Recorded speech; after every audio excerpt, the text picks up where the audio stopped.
अस्सलाम वालेकुम नाज़रीन, मैं हूं नम शेख। इस वक्त जो मुल्क में सूरत हाल है, ऐसा लगता है जैसे कोई मार्शल लॉ लगा हुआ है। जमहूरियत का नामो निशान नहीं, क्योंकि जमहूरियत में आइन होता है, कानून होता है, आम शहरियों के कुछ हकूक़ होते हैं और आप जो भी चीज़ होती है वो लॉ के अकॉर्डिंगली चल रही होती है। लेकिन इस वक्त तो कोई लॉ ऑर्डर है ही नहीं, नज़र ही नहीं आ रहा। जिस तरह आज चेयरमैन पीटीआई इमरान खान के chief of staff Shahbaz Gill को अरेस्ट किया गया, वो अरेस्ट नहीं था, वो अगवा था। क्योंकि अरेस्ट किया जाता है, कोई अरेस्ट वारंट दिखाए जाते हैं, कोई रीजनिंग दी जाती है, कुछ ना कुछ कोई तरीका होता है। ये कोई क्लैशनकोफ के को आप शीशे पे मार के गाड़ी नहीं तोड़ते, किसी को घसीट कर नहीं लेके जाते, किसी का गिरबान नहीं पकड़ते, किसी को तशद्दुद का निशाना नहीं बनाते, किसी को धमकियां नहीं देते। लेकिन जो आज हुआ है, जिस तरह शहबाज गिल का अगवा किया गया, वो तो लगता ही नहीं कि कोई यहाँ पे कानून है। पाकिस्तान में कोई कानून की पासदारी हो रही है, यहाँ पे कोई लॉ एंड ऑर्डर है, कुछ नहीं है यहाँ पे। कोई कॉन्स्टिट्यूशन मुझे लगता है यहाँ पे इस वक्त नहीं है, राइज नहीं है।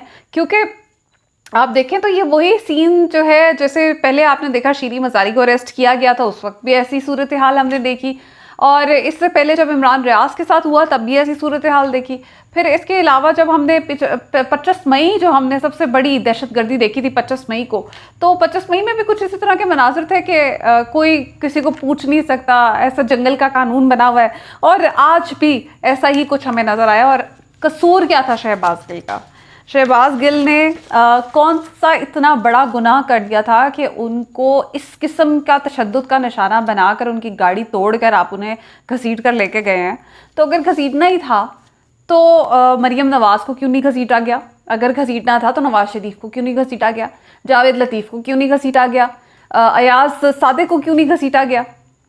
जनरल कमर जावेद बाजवा तुम बेगैरत हो कहकर नारे लगाए गए थे नून लीग के जलसों में, तो उन लोगों को, उन नून लीग के ओहदेदारान को क्यों नहीं घसीटा गया?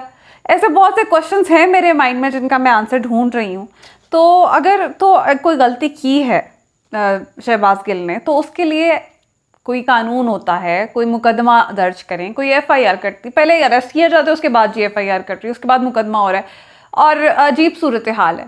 खैर, ये आगे जाकर क्या होने वाला है वो भी मैं आपको बताऊंगी। लेकिन ये ज़रा एक पोस्टर है जो देखें, ये जो दहशतगर्दी है इसके पीछे वर्दी है। मरीम नवाज़ ने कहा है, नवाज शरीफ ने कहा है, जनरल कमर जावेद बाजवा ये सारा गन तुमने फैलाया हुआ, और क्या कुछ नहीं कहा बाजवा साहब को। जिस जनरल की नौकरी 3 साल की हो उसकी क्या मजाल के वो मुझे बताए, मैं उनकी ईंट से ईंट बजा दूंगा, आसिफ जरदारी ने कहा है। ख्वाजा आसिफ, इस फौज ने 4 जंगें हारी हैं, पूछा आपने? आराम से आज वो वजीर दिफा बने फिर रहे हैं। अच्छा, पाकिस्तान को ख़राब करें ये जर्नैल और ठीक करें नवाज शरीफ, ये कौन कह रहा था? परवेज़ रशीद। आगे, जनरल कमर जावेद बाजवा आए तो टांगें कांप रही थी, माथे पसीने पर थे। क्या बात है! मतलब ये लोग आज इक़्तिदार में बैठे हुए हैं, ये लोग आज हमारे सर का ताज बना के बिठा दिए गए हैं, और हम लोग जो कि आज भी जिन्हें अरेस्ट किया जा रहा है वो तो फौज का नाम लेते हैं, वो तो उनसे मोहब्बत करने वाले लोग हैं। हम लोग वो हैं जिन्होंने अपनी फ़ौज से बढ़कर जो है वो किसी इदारे से मोहब्बत ही नहीं की। हम वो लोग हैं जो सुबह से लेकर रात तक जनरल बाजवा को सल्यूट करते रहे, और आज उन लोगों के साथ क्या सलूक रखा जा रहा है ये हमें बता रहे हैं। हमारी आने वाली जनरेशन्स तक को हम आगाह करके जाएं कि हमने क्या हिस्ट्री जो है वो विटनेस की है।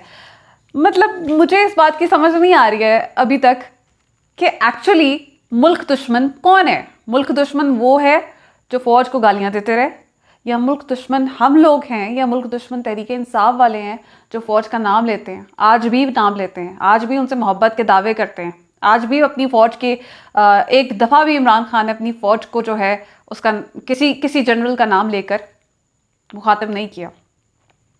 आज भी वो अपनी फ़ौज से कहते हैं कि मेरे से ज़्यादा इस मुल्क की फ़ौज इंपॉर्टेंट है। तो हमारी प्रायोरिटीज़ क्या हैं? मुझे नहीं समझ आ रहा कि हमारी प्रायोरिटीज़ क्या हैं, और हम किस चीज़ का बदला लेना चाह रहे हैं और किससे लेना चाह रहे हैं। शहबाज गिल के साथ जो हुआ मुझे उसका बहुत दुख है, क्योंकि शहबाज गिल ने तो ऐसी कोई बात नहीं की। अगर तो उसने कोई आपको लगता है कि मैं तो वो क्लिप 3 दफ़ा सुन चुकी हूँ, मुझे समझ नहीं आया कि उसने कहाँ पे बगावत पे उकसाया है। फ़ौज का तो कहीं नाम भी नहीं लिया गया। वो मुखातिब किसी और को कर रहे थे और बात कहाँ से कहाँ ले ली गई है। खैर एनीवेज, आज इसके साथ जो अहम डेवलपमेंट्स हुई हैं वो ये भी हैं कि इसमें शेख रशीद साहब के घर के ऊपर जो है वो इस्लामाबाद वाले घर के ऊपर उनकी वीडियो आई। उन्होंने वीडियो पैगाम में बताया कि मेरे इस्लामाबाद वाले घर के ऊपर रेड हुई है और जो लाल हवेली है उस पर भी हुई है और सफ़ेद कपड़ों में जो कुछ लोग थे जो उन्होंने रेड किया। तो कुछ इस तरह के इस वक्त हालात चल रहे हैं यार। भाई न्यूज़ को आपको पता है बंद कर दिया गया कल से, और पता नहीं किसको किस चीज़ की सज़ा मिल रही है इस वक्त। तो मुल्क में समझ ही नहीं आ रहा कि ये जमहूरियत है या कोई मार्शल लॉ लगा हुआ है या क्या चल क्या रहा है इस वक्त मुल्क में। लेकिन कुछ वीडियो क्लिप्स हैं जो कि माजी की झलकियाँ हैं और मैं आपको दिखाना चाहती हूँ कि माजी में क्या होता रहा है। तो ये ज़रा मुलाहिज़ा फरमाएं कि कौन कौन क्या क्या कहता रहा है और इन सब लोगों के ऊपर कोई पर्चा नहीं कटा। अच्छा, तो सबसे पहले मरीम नवाज क्या कहती थी कि जो अगर तो शहबाज गिल ने ये किया है ना, तो सबसे पहले मरीम नवाज को अरेस्ट करें। जिन्होंने क्या कहा था ये सुनिए। अपने फौजी भाइयों से ये कहना चाहती हूँ, जो गलतियां आपके बड़े 2018 में आवाम का वोट छीन कर चुके हैं, वो गलतियां मेरे फौजी भाइयों आपने नहीं दोहरानी। जो गलतियां आपके बड़ों ने की हैं वो आप मत कीजिएगा। ये भी फौज को उकसाने की या इदारों को बल्कि डायरेक्टली फौज को उकसाने की कोशिश है। फिर उसके बाद ख्वाजा आसिफ क्या कहते हैं, आपने सियाचिन हारा, पूछा आपने इन्होंने ये जंग हारी है, इन्होंने ये जंग हारी है, पूरी उन्होंने एक 1 to all सारी बातें कर दी हैं और उन्हें आज वज़ीर दिफा बनाया हुआ है। अच्छा, इसके बाद ये सुन लीजिए। में फेक जो है विक्ट्री डिक्लेयर की, वो पूछा आपने, इन्होंने सियाचिन हारा, आपने पूछा उनसे। ये सुन लीजिए कि ये जो गुंडागर्दी है इसके पीछे वर्दी है, ये कौन कह रहा है, ये सुन लें।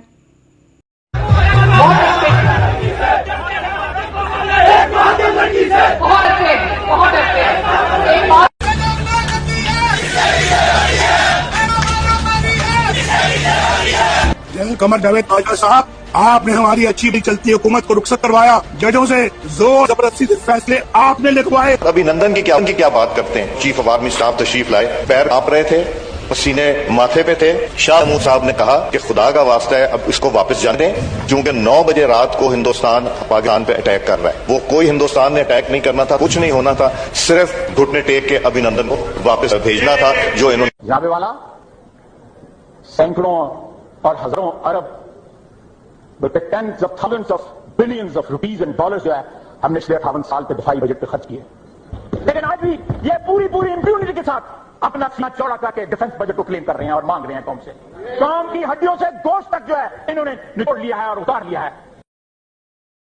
जी, तो उसके बाद नवाज शरीफ खुद क्या कह रहे हैं वो भी सुन लें कि ये फौजी जिनको हमने बंदूकें लेके दी, असला लेके दी और ये अपने ही पाकिस्तानियों का खून कर रहे हैं। आपने अपना पेट काटकर जिस फौज को मारा है, जो फौज को हेलीकॉप्टर लेके दिए हैं, जो फौज को हमने हवाई जहाज लेके दिए हैं, जो तोपें और बंदूकें लेके दी हैं, आज वही हेलीकॉप्टर तोपें और बंदूकें पाकिस्तानियों का खून कर रहे हैं। आज फौज के आज इदारों के दिफा करने वाले उनके चहीते हामिद मीर क्या कहते रहे हैं और क्या करते रहे हैं, ये सुन लीजिए। का नाम ले, मैं आपको चैलेंज करता हूँ कि मेरे साथ किसी भी टीवी चैनल पर लाइव डिबेट कर लें। मैं साबित करूंगा कि आप पाकिस्तान में बैठकर आप इजराइल के मुफादात का तहफ़्फ़ुज़ करते हैं, आप इंडिया के मुफादात का तहफ़्फ़ुज़ करते हैं, आप अमेरिका के मुफादात का तहफ़्फ़ुज़ करते हैं, आप पाकिस्तान के बेसिस गैर मुल्की ताकतों को देते हैं। कब शुरू किया आपने काम? अयूब खान के दौर से आपने बड़ा बीर का अड्डा जो है वो अमेरिका को दिया और परवेज मुशर्रफ ने शमसी एयरबेस जो है वो अमेरिका को दिया। आप सौदेबाजी करते हैं पाकिस्तान की, साफ ही नहीं करते। तो सबूत के साथ बात करें, हम भी सबूत के साथ आएंगे। हिम्मत है तो लाइव डिबेट करना। और नून लीग के ओहदेदारान जो कि उनके जलसों में खड़े होकर जनरल कमर जावेद बाजवा साहब को बेगैरत कहते रहे हैं, वो भी सुन लीजिए। वो इस धरती का बेटा है, आज भी उसकी बात मानेंगे तो दुनिया में इज्जत मिलेगी। ये बेगैरत कमर जावेद बाजवा आज किस मुंह से ये बात करता है? इसी बयानियों को लेकर इसने इस अच्छे भले चलते पाकिस्तान को, हमारी चलती मैशत को, अल्लाह की आला सूरत हाल को, दुनिया में मिलते इज्जत को, आदमी कुव्वत को डिवेल कर दिया, रिवर्स गेयर लगा दिया। ये जनता को ये है गद्दारी का मुकदमा इस पे चलना चाहिए। आज इस बात से चका है कि अगर हमने अपने घर का दुरुस्त ना किया तो दुनिया में इज्जत नहीं मिलेगी। और मेरा कायद तो 1990 से ये बात कर रहा है, 1992 में भी मेरे कायद ने यही बात की, 1996 में भी नीलावट में मेरे कायद ने यही बात की, 1999 में भी की, 2001 में भी मुझे बात कर रहा है। वो मेरा और आपका सच्चा कायद है। और ये आखिर में ये देख लीजिए कि नवाज शरीफ खुद क्या कहते रहे हैं, फौज में बगावत पर उकसाते रहे हैं लोगों को, सोल्जर्स को। उनके बारे में वो उनका बयान सुन लें। अब देना पड़ेगा। बलूचिस्तान के बहनों और भाइयों, मैं आज 3 पैगाम देना चाहूंगा। पहला, फौज के जवानों और अफसरों के नाम, ये आपका अपना मुल्क है मेरे फौजी भाइयों, जिसके लिए आप जान देने से भी दरेर नहीं करते। आपने जहां इसकी हिफाजत का हल्फ उठाया है, वहां उतना ही अहम इसके आइन की ताबेदारी का हल्फ है। जहां आइन शिकनी और कानून शिकनी शुरू हो जाती है, वहां जुल्म का दौर शुरू हो जाता है। जब आप किसी फर्द वाहिद या मफाद प्रस्त होने के लिए आइन तोड़ने के मुर्तकिब होते हैं, वहां आप खुद अपनी कौम को, अपने मुल्क और अपने लोगों को आइन शिकनों के रहमो करम पर छोड़ रहे होते हैं। आपने हल्फ की पासदारी कीजिए, खुद को मुतनाज़ा होने से बचाइए। दूसरा मेरा पैगाम मेरे पाकिस्तान के सिविल सर्विस के नाम है। जमाना बदल रहा है, किसी के लिए कानून या आइन तोड़कर बच निकलना मुश्किल से मुश्किल तर होता चला जा रहा है। आपने देखा कि सिंध पुलिस के अफसरान ने चंद लोगों के गैर कानूनी रवैयों पर एहतजाज करके न सिर्फ उनके अज़ाइम पूरे नहीं होने दिए, बल्कि अपने लिए इज्जत भी कमाई। सिंध के पुलिस अफसर साहिबान, मैं आपको सैल्यूट करता हूं। आपको बड़ा खौफ अपनी जिम्मेदारियां कानून के मुताबिक अदा करनी चाहिए।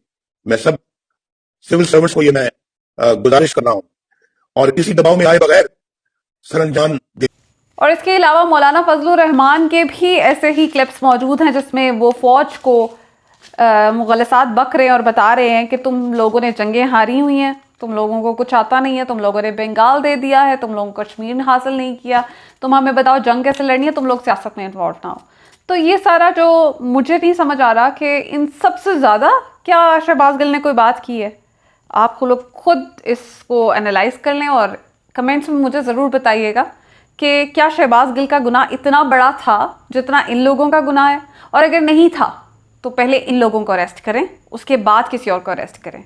क्यों, आखिर क्यों इन सब वाक़यात के बाद भी किसी की गैरत नहीं जागी कि पहले इन लोगों के ऊपर इन लोगों से कोई पूछताछ होनी चाहिए, किसी चीज़ का हिसाब मांगना चाहिए, जिन्होंने इतना कुछ कहा है, जिन्होंने इतना कुछ किया है पाकिस्तान के अगेंस्ट। लेकिन उनसे तो कुछ भी नहीं कहा गया, उनसे तो कुछ भी नहीं पूछा गया। पूछा जाता है तो सिर्फ हमसे पूछा जाता है, पूछा जाता है तो सिर्फ तहरीक इंसाफ से पूछा जाता है। तो आखिर इसकी क्या वजह है? ये जो इस वक्त सिचुएशन चल रही है, शहबाज गिल रिहा भी हो जाएगा। शीरी मज़ारी को भी आप नहीं रख सकते थे, तो शहबाज गिल भी रिहा हो जाएंगे। वो तो डेफिनेट सी बात है, यहाँ पे कोर्ट्स तो हैं मौजूद। और आपने देखा कि जिस तरह एक सुप्रीम कोर्ट ने बड़ा ज़बरदस्त डिसीजन लिया था, बल्कि बहुत से डिसीजंस लिए उन्होंने अब तक, तो ये भी बड़े ही इंपॉर्टेंट चीज़ें हैं। अभी फ़िलहाल तो इस्लामाबाद हाई कोर्ट जा रही है, अरेस्ट FIA ने किया हुआ है, जो इतलात आ रही हैं। इसके अलावा बनी गाला में पुलिस की नफरी, पंजाब पुलिस की नफरी पहुंच चुकी है इमरान खान की हिफाजत के लिए। कहा जा रहा है कि और बहुत से रहनुमाओं को अरेस्ट करने की भी इतलात आ रही हैं कि प्लानिंग्स की जा रही हैं। लेकिन ये जो इस वक्त अगस्त का महीना है, जंग आखिरी मराहिल में दाखिल हो चुकी है, और मैं अब तक कायम हूँ अपनी बात पर, और मैं आगे भी आपको यही बता रही हूँ कि ये जंग जीतनी इमरान खान ने ही है। और जिसका दिल कर रहा है वो अपना पूरा जोर लगा कर देख ले, जिसको अपनी ताकत का नशा है वो अपना नशा पूरा करके देख ले, क्योंकि जीत हमेशा हक और सच की होती है। लेकिन आज जो 10वीं मुहर्रम थी, करबला का आज जो यौम आशूरा था और जो दिन था गुजरा, सख्त दिन गुजरा है, इसमें यजीदियत जो है ना, वो आज भी 10वीं मुहर्रम के ऊपर अपना आप दिखा जाती है। अब तक के लिए इतना ही, अपना ख्याल रखिएगा। पाकिस्तान जिंदाबाद।